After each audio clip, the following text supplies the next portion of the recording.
Welcome to Podband Pipecast, the premier pipe band podcast. Yay! Good job. Better be good because it's the second time we're doing this. Yeah, it is. 'Cause the first time, some people messed up. I have way more practice than your previous guests. So, everyone, this is Ed Best. Yay! Hello. So, Ed is on our podcast for the second time. Yes. Technically the second time, even though you guys didn't hear the first episode. We had some issues, but we're good now. Everything is working. Yes. So, we're gonna have Ed for the next couple episodes, and we're gonna talk about Ed. Let's do this. Oh, before we get started though, We brought some wine. because of course, Ed Best and wine. Hey. You have to. Hey, cheers everyone. Clink. Clink, clink. Here we gotta do a clink. Clink. There we go. Nice. Very nice. Very nice. Okay. Let's do this. So, So, how'd you get into pipe band? How did I get into it? Yeah. I was at my dad's band practice, essentially. I grew up with my dad as a bagpiper. And I went to all of his practices and his performances, parades, and what have you, competitions. And then one day out of the blue, I just kind of looked at the drummers and pointed at them and said, "Hey, I want to do that." Literally, my dad's standing there holding his bagpipes, going, "What? Don't you want to do this?" He tried one time. "Don't you want to do this?" I said, "No." I said, "Fine." Took me by the hand, went over, and I met the drummers, and that's kind of how I got started. I was probably about 6 years old at that time. wow. Yeah, so I've been at this for a long time. I've always been around the music. My mom was a Highland dancer. She got my brother into Highland dancing, so I was around that. I was around the music. I was around the culture. And when I was 6, I decided I wanted to be one of the drummers.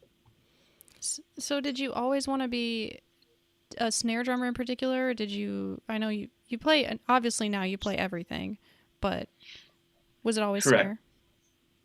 The snare was definitely the first thing I wanted to do, but after being around it, we had some very advanced snares in our band, so I was working towards getting in. And in the meantime, I also learned tenor, which had its own challenges, of course. So my first couple years in the band, I played tenor drum while still working on the snare drum, and now I can play both. I've been the backup bass drummer. I've played the bass drum, tenor, snare, in all of them. But yeah, the snare was definitely my first love for sure.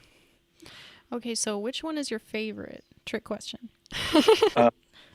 Talking to you guys, tenor. No, they all obviously work together really, really well. I enjoy playing the snare. That's mostly what I do, but I also really enjoy all the aspects of working with the tenor section, all the multiple pitches and all the visuals and everything that go along with it.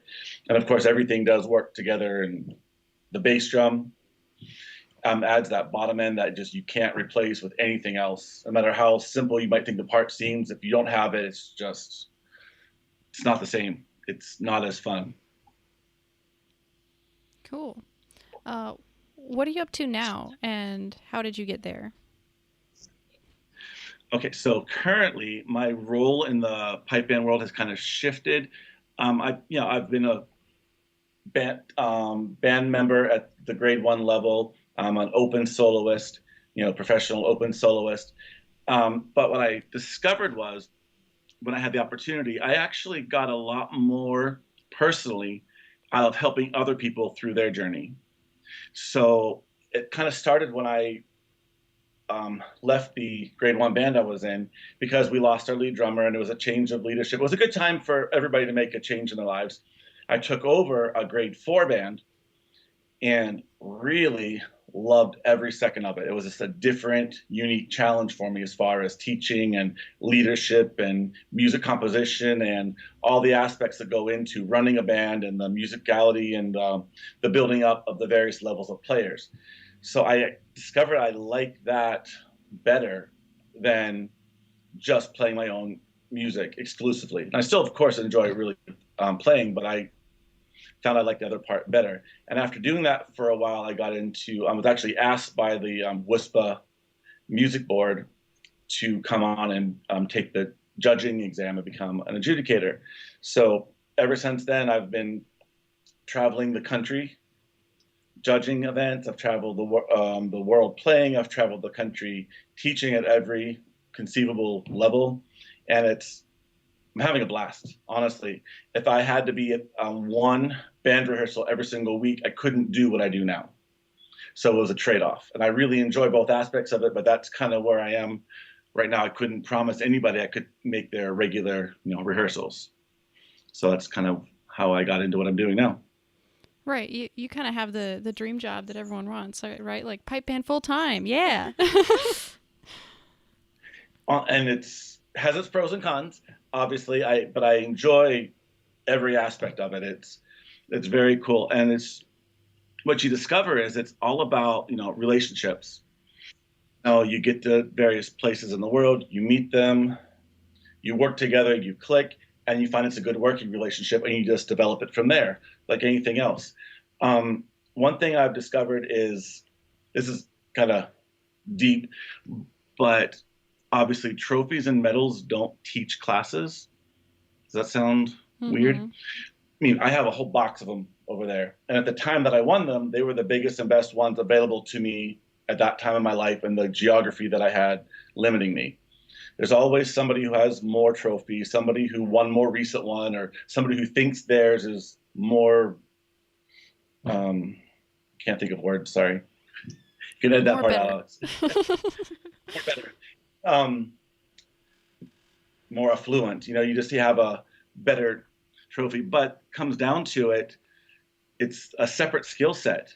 Obviously, you have to be a proficient player to know what you're talking about, but there's a different skill set that comes along with it. And I've spent a lot of time developing those other aspects as well as my own personal playing. So, yeah, when people ask, how do you get into it? Honestly, I meet one person, and when I'm working with them, I throw myself in and make them the best that they can be. And it just kind of grows from there. There's no other way to describe it. If you have a good working relationship with somebody, you grow and nurture it, and then it just blossoms. And you actually have experience teaching music other than pipe band music as well, right? Correct. I have a degree in music education. I worked on my master's in school administration, so I have almost a master's in education. But I taught at the elementary school level, high school level, university level, general music, beginning band, high school marching band, concert band. So I have worked at every single level throughout the educational gamut. So I know what's expected at the beginning stages versus the middle stages versus the end stages. And too many people that only have experience playing forget that they didn't always know how to do it, and they jump to the end. I hate to call them this, but they're like sink or swim teachers, right? They just play it and they hope you catch on. Congratulations. If you don't, then you didn't really want to play anyway. So it's kind of I try not to do that. I like people bring people along at their own speed, and everybody's different. There's no reward for getting there first. There's a reward for getting there at all. It's the same reward, whether it took you 1 month or a year or 6 months or 2 years, it doesn't matter to me. So are there certain qualities that you think someone usually has when they're successful or has to have to be successful? Honestly, hard work, interest, passion. I've met lots of people who were, for lack of a better term, naturally talented, but for one reason or another, rarely do they stick with it and become very successful. They either get bored because it's not interesting to them, they find the next shiny thing to go do, or they never have to work very hard, and eventually they hit a stumbling block and they don't have the skill set to overcome it. Whereas people who hit stumbling blocks every step along the way, they seem to be moving more slowly, but they're developing the more necessary skill set of how to work through a problem, how to get through that difficult piece of music or that difficult exercise or that hard measure, that new technique. They'll go home and work on it day in and day out for weeks and months until they get it. And that's just the norm for them. And those people seem to be way more successful, especially in the long run. The people that are willing to, I hate to say do the work, but they're willing to build the foundation. Because, we're playing an instrument, but there's a lot of foundation that goes into it. My favorite analogy is that, you see two people building a house. One person's pouring concrete and it doesn't look very fun. Like, sweaty, ugly, gray concrete block, and it's just taking forever. Somebody else is putting up this amazing drywall, and they're painting it, and they're putting up artwork, and it looks like that's the better house builder because they're done first until the first stiff breeze comes along and knocks over their house, right? So the other person who took a bit longer to build it is more successful as a house builder in the long run, even though the other person made it look shiny and fancy more quickly. So I try to avoid being that person and, get people that want to, really actually know what they're doing. To me, it's more fun also to know what you're doing. It is. It's just more fun to know what you're doing as opposed to guessing right once and getting a trophy. And you're like, I don't know what I did, but I'm glad they liked it. Then you can never repeat that. Or worse, every time you get a new piece of music, you have to start that whole process over again from scratch, as opposed to building on what you already learned. So again, in the long run, it's way more efficient, even though it seems like not so much at the beginning. So it's the hard work, it's the dedication, it's the passion, it's the attitude, really. Really good attitude and work ethic are key. So you're saying that if you're trying and you're failing, you're actually doing it right? Correct. What? Well, there's a lot of people that I know from my experience teaching also that they practice and practice and they're like, I'm still not very good. I'm still making a lot of mistakes, or I can't get this technique quite right. It's like, yeah, that's how it works. Correct. There's always the next thing, right? There's always the next whatever that you don't know yet. So as long as you're a little bit better than last time, and I always like to take people and make them look back. If you can video your practices or lessons early on, this thing that you're mad you can't get right away was something you couldn't have conceived of, 3 months ago. Things you couldn't do at all, now you're mad that aren't perfect. Mm-hmm. You have to think of the progress that comes along with that. So as long as you're a little bit better, you're working hard. Actually, I heard a great quote from Will Smith, of all people. I know it's a pipe band podcast, but Smith, and he said, "Practice is controlled failure." And I like that a lot because you push yourself, and could be said of, he was talking about martial arts and bodybuilding, athletics, and he mentioned music. He's correct. So you push yourself to find out where your limits are, and failure doesn't mean you messed up. Failure means you found out where your limits are so that you know how far to push past next time. That's a good way of thinking about it. Wise words of Will Smith. Yeah. Where there's a Will, there's a Smith. But before we move on to the next question, one of our previous guests, Stevie, said that it takes more than hard work to get to a grade 1 band, and you do have to have a natural gift. Do you agree with that, or do you think hard work can get you there? Ooh. Honestly, I think the gift that you have to have is the passion and the love. Because you can have somebody who has the physical capabilities and the work ethic, but it's never really their thing. They just kind of do it, and they're good at it, but they don't care. I think the actual extra thing you need is that desire, that the passion, the love of it, as opposed to just, it's a thing I do that I'm pretty good at and I like getting medals for. There's a different level of dedication that goes into that, for sure. Yeah, that's a good point. I had a teacher tell me one time when I was in college that said that, yeah, you're going to find this is really hard work and you're going to stay up a lot of late nights, but if you love doing this, you will have the energy to do that. And I think that's very applicable to pipe band too, that it's going to take a lot. It's going to take, nights and long days, but if you love it and you have the passion, you will have the energy to do that and to, Yeah. somebody can progress practicing 15, 20 minutes every day. And I tell people that if you're short on time, if you get shorter, more frequent practices in, that's good. However, the ones who really go over the top are the ones that give up social events because they're at home practicing. The ones that, lock themselves in a room, and if they don't do it on purpose, they just play, and next thing you know, it's 8 hours later, and they forgot to come out because they're just enjoying it so much. It's not work; it's just pleasure, and they're practicing and they're playing and they're having a good time, and next thing you know, it's 8 hours later.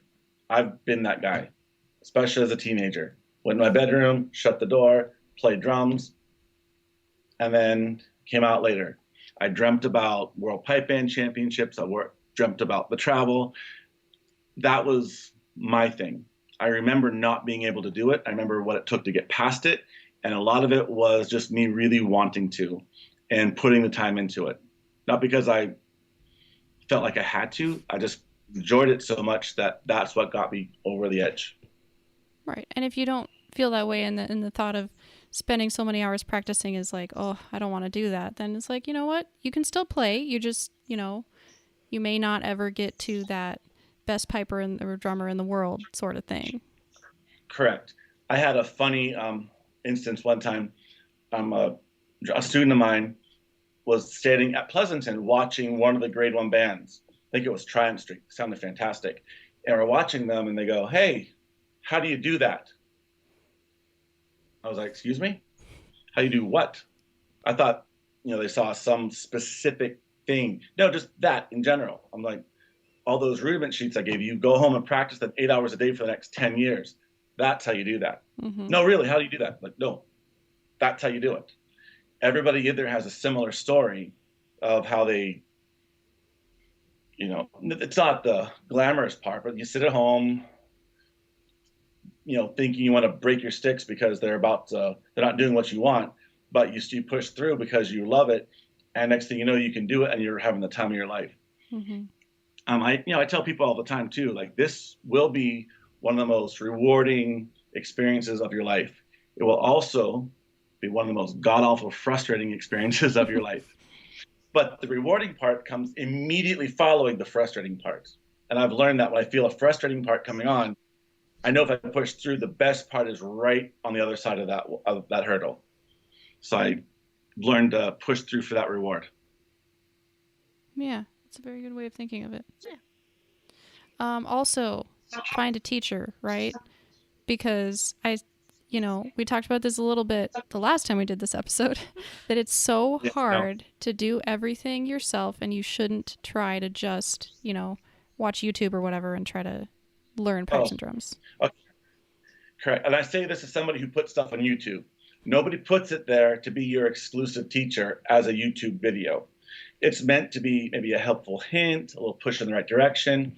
But there's two main problems with things like YouTube videos. The first is they don't come in the correct order, right? They don't. So you might find step 9 out of 10 first, where you didn't do step 1 through 8, and you don't have a chance of getting it. The next thing is there's no feedback. So you might think you're mimicking what you see on the video, but you're really not.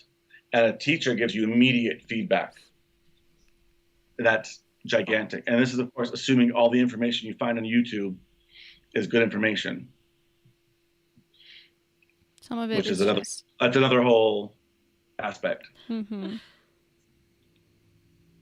That's a good point. Yeah, I mean, you can upload anything to YouTube, right? Just because it's on the internet doesn't mean it's true. I could teach the snare on the internet. I mean, yeah. Exactly.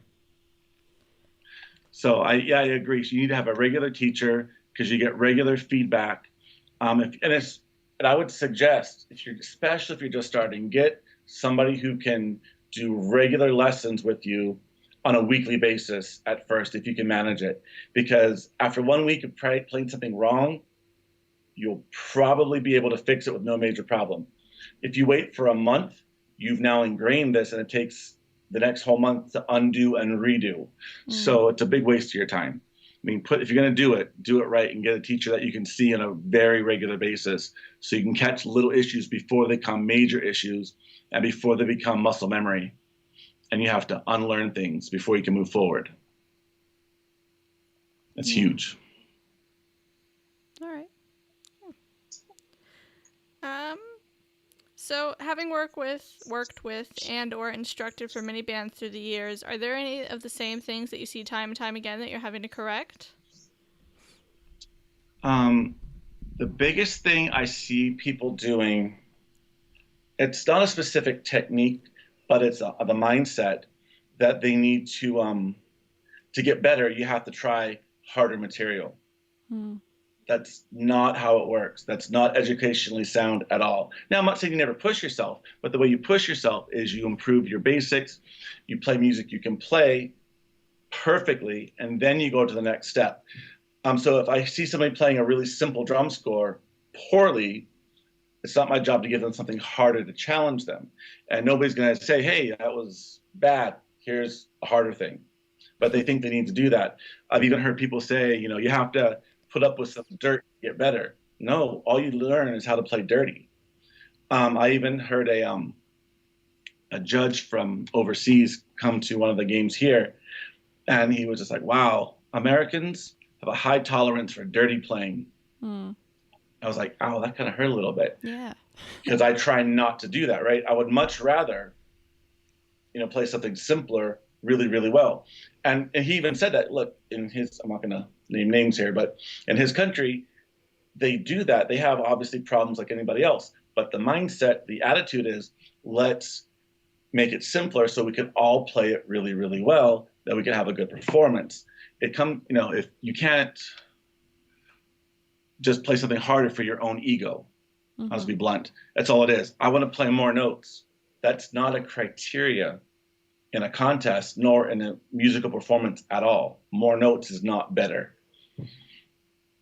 Simpler music played really, really well at any grade is the important part. And of course, simple is a relative term, right? You hear somebody in a grade 1 playing, oh, but they're not playing something simple. I'm like, it's simple to them. One of those, and here's a dirty little secret, is they play stuff that they know they're good at in public. They don't play stuff that they're still working on in public. They play stuff that they know they're already good at in public. They have stuff that they're working on. Don't get me wrong. Everybody has something. But in public, they play stuff they're already good at. Now, is it complicated compared to what your grade 4 band is doing? Yes. Is it complicated compared to what they could do? No. So you have to keep that in mind when people say simple music played well. Simple for you played well. And they play stuff that's simple for them well. And then in the background, you're supposed to add on maybe a rudiment, maybe another drum score, maybe a whatever, maybe a new complicated rhythm, and you add into it when you're ready. The nice thing about drum scores is we can adapt them to the individuals in the band today, and we can adapt it on a regular basis. So as soon as we're good at it, put it in. We're allowed to rewrite the music on a regular basis for our particular people. That's the biggest secret, is they write music that's good for us for today.